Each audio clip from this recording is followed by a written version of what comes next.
unbelievable, frankly. But the fact is that they're getting away with it. That's why they're doing it. If they couldn't get away with it, if they couldn't get people here, then frankly, it wouldn't happen.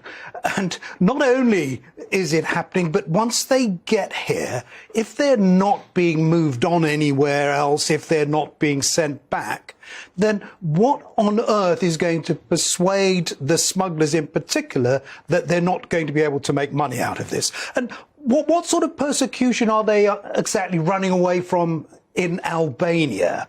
I mean, we keep hearing that this is all about the human rights of the individuals and they've fled this and they've fled that. They haven't, for goodness sake. Not only have they fled from somewhere where there is no persecution in the way that we recognise it with regard to refugees, but they go through safe countries to get to the shore, to come over this country. And our potential Prime Minister, whichever one of them it's going to be, is saying absolutely nothing about it, beyond spouting the usual claptrap about we must pull out of the ECHR, which they're not saying. But they're not saying that. They're not saying they're qualifying that. it. You're right. I mean, you're right. You know, I think actually, to be fair, Suella Braverman very clearly at the start of this contest was saying that. I think the rest of them, including Kemi Badenoch was strongish on it, but then not so strong. And these are sort of hinting privately, we might have to look at this in the future. But there's no indication they're going to do that.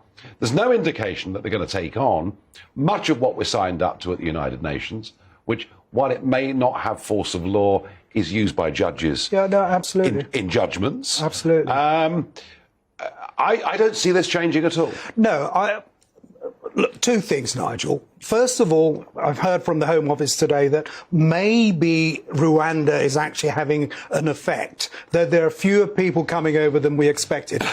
Absolute tosh. We're still going to get, even at the present rate, something like 50 to 55,000. Is that really a small number, something to celebrate? Quite.